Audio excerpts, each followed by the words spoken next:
C'est l'heure du broker du jour et on va retrouver nos deux experts, vous les voyez à distance. Bonjour à tous les deux, Antoine Fraissoulier et David Derry. Bonjour. Vous êtes donc tous les deux analystes marché chez eToro et on va commencer par vous, Antoine, avec les market movers en Europe. Évoquons le CAC 40 et l'indice parisien qui est en net recul sur septembre, mais qui profite d'un petit rebond depuis vendredi. On le voit encore, ça se confirme ce matin. Donc un peu de mieux dans une tendance quand même très, très baissière.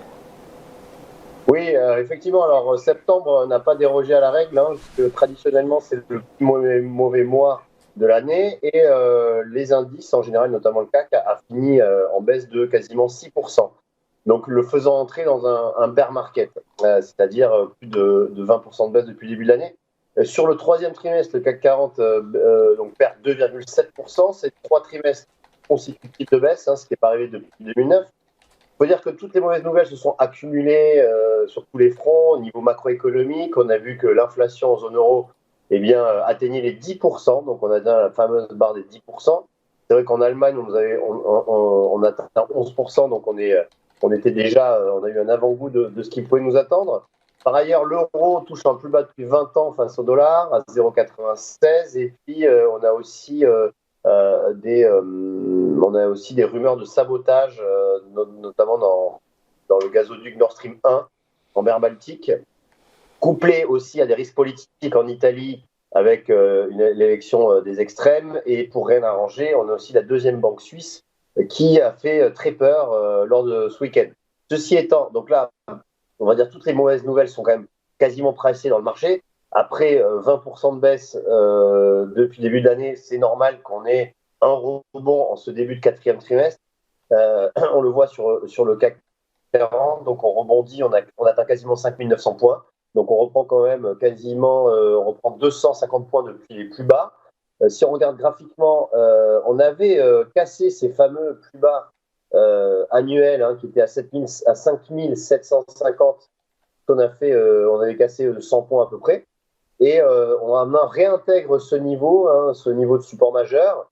On voit que le rebond est très puissant dans des volumes pas très importants. Donc, prudence quand même, parce que ce rebond est un rebond technique qui est bien normal. Alors, il pourrait nous emmener, pourquoi pas, vers les 6000, niveau psychologique, ou voire les 6150 points. Mais je ne crois pas qu'il y ait un rebond plus durable et je pense que la tendance baissière va reprendre cet endroit au courant du quatrième trimestre. Évoquons à présent, vous en parliez brièvement, le Crédit Suisse qui a inscrit un plus bas historique en bourse. Il s'agit de la deuxième banque suisse qui a été fragilisée par des résultats décevants et une accumulation de difficultés financières majeures.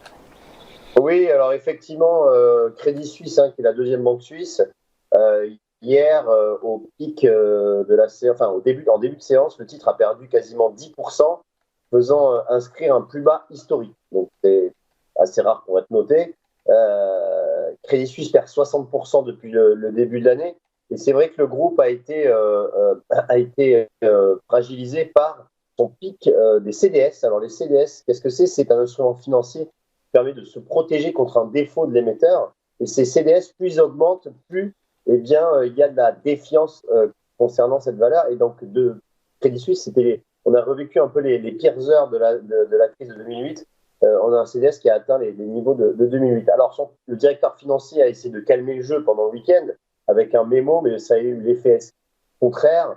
Et au final, Crédit Suisse, hier, était en baisse de 10%, mais a réussi à finir quasiment flat. Et aujourd'hui, ça remonte de 4%. Donc, en fait, on a eu un léger stress, mais qui n'a pas eu de conséquences pour l'instant. Donc, pour l'instant, on va dire, entre guillemets, tout va bien, mais attention à ce dossier qui pourrait revenir sur le devant de la scène. Et on pense évidemment au spectre de Lehman Brothers.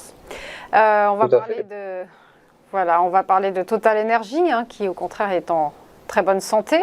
Et il y a l'histoire du dividende spécial de 1 euro.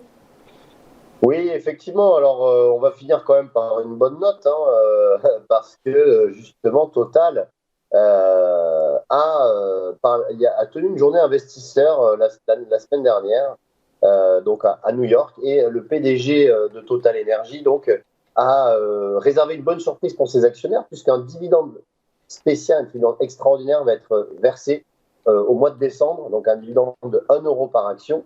Donc ça, c'est une très bonne nouvelle pour les actionnaires. D'ailleurs, le titre ensuite a bien flambé. Hier, le titre a pris 3%, il rebondit de 1% aujourd'hui. C'est un des rares titres qui est en hausse depuis le début de l'année. Et effectivement, la situation florissante pour tous les pétroliers, notamment Total Energy, fait que, eh bien, il y a des bonnes surprises comme cela. Et par conséquent, c'est de bonne augure pour la suite. Total qui, comme on le voit graphiquement, repart à la hausse et qui pourrait, pourquoi pas, retrouver ses niveaux du mois d'août, qui se situent à 55 euros.